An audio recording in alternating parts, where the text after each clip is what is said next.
Halo, kali ini saya mau masak makanan yang paling simple banget. Biasa ibu-ibu rumah tangga juga udah bisa kayaknya bikinnya. Cuma kadang-kadang kan lupa ya. Kali ini siapa tahu karena saya sharing, terus jadi inget, terus kita bikin lagi. Yang udah lama nggak pernah bikin, kita bikin lagi. Kan anak-anak juga makanan ini biasanya gampang dimasak dan anak-anak suka. Karena ini bentuknya kuah atau sup. Jadi hari ini saya mau bikin sup ayam makaroni. Nah, kalau sup ayam makaroni ini kita nggak perlu bumbu banyak-banyak. Jadi satu yang paling penting dalam sup ayam makaroni ini kita cari sosisnya yang prosesnya diasap. Jadi wanginya atau ciri khas dari sup ayam makaroni itu ya cuma dari sosis yang diasap itu. Jadi sosis daging yang prosesnya diasap. Nah, bahan-bahan dari sup ayam makaroni ini ya pasti ayam. Di sini saya punya 1 ekor ayam yang udah saya potong-potong sop, ya, udah dipotong sop, udah dibersihin. Nanti kita tinggal rebus seperti biasa. Saya biasanya kalau pakai 1 ekor ayam ini airnya saya perlu 2 liter air. Nah, nanti airnya kita dalam suhu ruang kita masukin ayamnya, terus kita godokin. Nanti kalau dia udah mendidih kan ada busanya, kita bisa angkat busa-busanya biar nanti kaldunya jernih. Terus udah gitu kita tutup pancinya kurang lebih 45 menit. Nanti sop ayamnya kita bisa lanjutkan ke proses masak berikutnya. Dan ini nanti sosisnya juga saya pakai sosis daging yang diasap. Ini kebetulan 1 pack isinya 15. Jadi saya pakai untuk 2 kali jam makan. Saya pakai semua. Saya potong kurang lebih 2 sentian. Jadi dalam 1 sosis yang panjang ini bisa 4 potong. Nah, terus selain namanya sop ya, selain ayam, terus sosis, kan kita kenalnya kalau sop ayam ini dipanggilnya sop ayam makaroni. Jadi kita perlu juga makaroni. Nah, makaroni ini 1 bungkus kecil. Biasanya saya nggak campurin jadi 1, karena kalau dicampurin jadi 1 dengan kuah nanti dia mekar. Terus udah gitu nggak enak dimakannya, soggy ya, terlalu lembek. Jadi biasanya kalau udah saya rebus, ini direbusnya jangan lama-lama. Saya biasanya rebus kurang lebih 5 menit setelah air mendidih. Kita kasih garam yang banyak, terus tirisin, kasih minyak sedikit biar nanti nggak nempel. Terus nanti kita simpen, kita masukinnya pada saat penyajian. Selain makaroni, juga kita perlu di sini ada wortel. Wortelnya sesuai selera aja. Ini karena wortel saya kecil, tadi saya pakai 5 batang wortel sama 2 buah kentang. Nah, untuk taburannya nanti kita cuma perlu bawang daun yang diiris-iris halus dengan seledri sama bawang merah goreng. Nah, ada cerita nih ya untuk bawang daun dan biasanya bumbu-bumbu daun yang pakai akar seperti daun seledri, daun bawang sama daun ketumbar itu kan biasanya cepet banget layu atau busuk ya kalau kita simpen. Kalau kita beli banyak apalagi terus kita pakai nggak habis, kita simpen paling 3 hari dia busuk. Nah, untuk menyiasati biar nanti bumbu daunnya itu kita nggak habis disimpan terus harus dibuang kan sayang, apalagi daun ketumbar itu kan harganya lumayan mahal ya kalau lagi nggak musim. Biasanya 1 ikat bisa 5.000. Kalau kita nggak habis dipakai kan, kalau kita simpan busuk harus dibuang, itu kayaknya gimana gitu loh ya, nggak rela banget. Nah, kebetulan ini saya punya tips. Jadi kalau misalnya daun seledri, daun bawang, atau daun ketumbar ini udah hampir 10 hari tapi masih seger. Jadi akarnya kita jangan buang, terus kita bungkus sama tisu basah. Terus kita taruh di kontainer, kita simpen di kulkas. Ini udah hampir 10 hari tapi masih bagus banget, masih fresh, masih seger. Jadi nggak kebuang. Terus kayak gini juga daun ketumbar, ini juga banyak belinya, udah hampir 10 hari. Biasanya 3 hari sampai 5 hari ini udah harus dibuang karena busuk semua. Ini karena pakai tisu, akarnya kita basahin, kita simpen di dalam kontainer terus taruh di kulkas. Udah mau 10 hari ini masih bagus, masih fresh ya. Terus udah gitu, selain hari ini saya bikin sop ayam makaroni, kita juga hari ini mau bikin bakwan sayuran atau di sini biasa disebut bala-bala. Nah, sayurannya kalau bala-bala kan boleh macam-macam, boleh apa aja.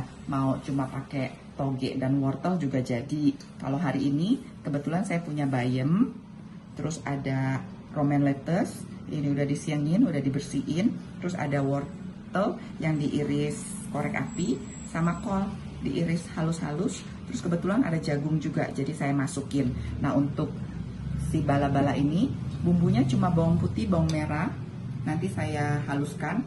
Bawang putihnya saya pakai 5 siung, Bawang merahnya saya pakai agak lebih banyak, kurang lebih 8 siung tadi. Terus nanti pakai 1 sendok teh lada sama garam aja. Kalau mau pakai bumbu penyedap juga boleh. Nah, untuk biar lebih wangi, nanti saya pakaiin di sini daun bawang sama seledri yang saya iris halus. Nanti kita campur semua jadi satu dengan 1 butir telur. Telur tujuannya selain bikin tambah gurih, juga bikin nanti adonannya nggak nempel kalau digoreng di wajan. Terus tepungnya, di sini saya pakai tepung serbaguna. Ini semuanya beratnya 250 gram, tapi 225-an saya pakai tepung serbaguna. Dan 25 gramnya saya pakai tepung beras, biar nanti agak lebih garing. Tapi jangan terlalu banyak juga tepung berasnya, nanti dia keras. Dan kita pakai air di sini. Ini saya pakai kurang lebih ya 120. Nanti komposisinya bisa dikira-kira lagi, kalau kurang airnya bisa ditambah, atau kalau kita pakai telurnya besar, airnya juga bisa dikurangi. Ini semuanya nanti kita siap-siapin, kita akan proses memasak. Terus udah gitu sebelumnya seperti biasa saya ingatkan, selalu sertakan Tuhan dalam segala kegiatan, agar apapun yang tanganmu kerjakan, Tuhan buat berhasil. Dan dalam hari ini kita memasak, biar makanan ini diberkati dan bisa menjadi berkat. Paling enggak untuk orang-orang yang tinggal bersama dengan kita. Ini ya, airnya 2 liter, kita masukin ayamnya.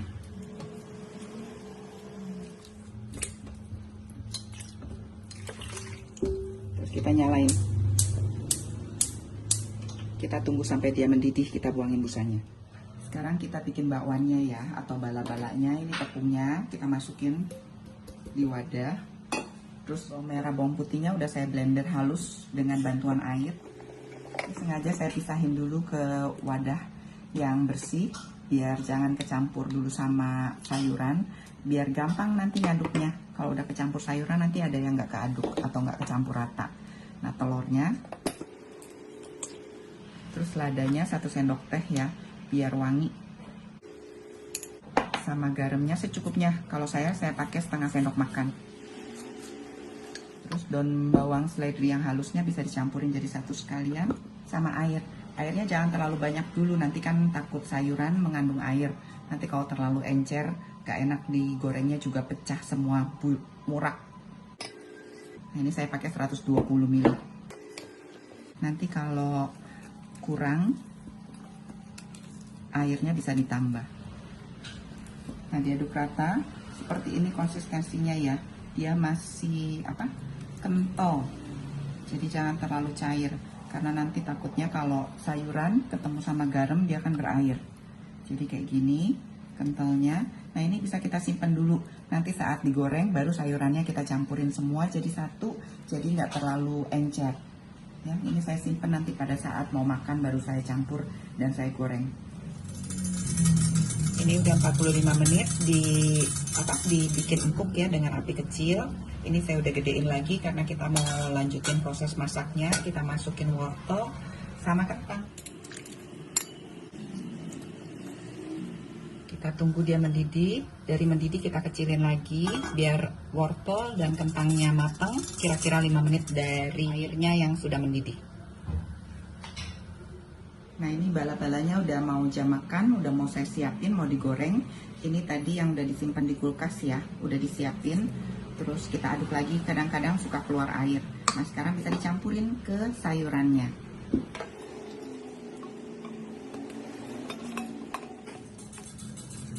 Kita aduk ya sampai kecampur rata. Terus nanti kalau udah cukup dites rasa lagi. Nanti kalau udah asinnya semua udah cukup, bisa langsung digoreng.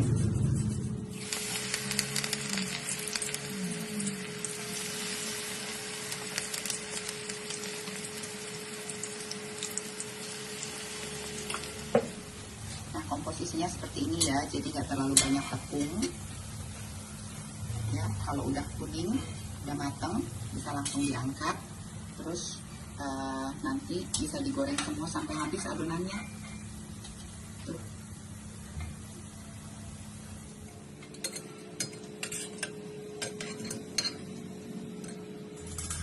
Kentang sama wortel udah matang. Ini saya udah bagi 2 karena untuk 2 jam makan. Jadi yang jam makan sekarang dulu yang saya selesain.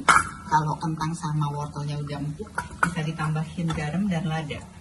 Saya pakai di sini 1 sendok makan. Nanti dites rasa sendiri ya, masing-masing selera asinnya juga beda. Ladanya seujung sendok teh aja.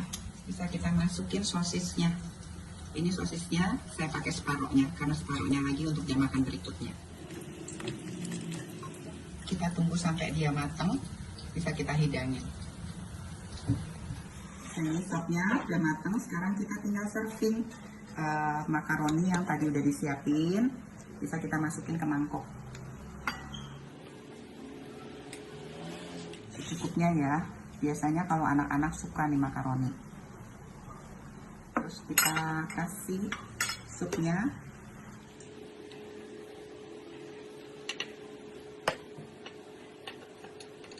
Nah, baru deh kita garnish. Ada daun bawang seledri sama bawang merah goreng yang biasa udah selalu siap. Jadi makan malam kita nggak komplit ya kalau sop nggak pakai emping. Terus sambal, ini sambalnya saya pakai sambal hijau yang udah sambal rawit hijau, jadi cabai rawit hijau yang dimasak dulu, terus kasih garam, nanti tinggal kita peresin jeruk nipis, sama makannya dengan bala-bala atau bakwan sayuran. Selamat mencoba ya.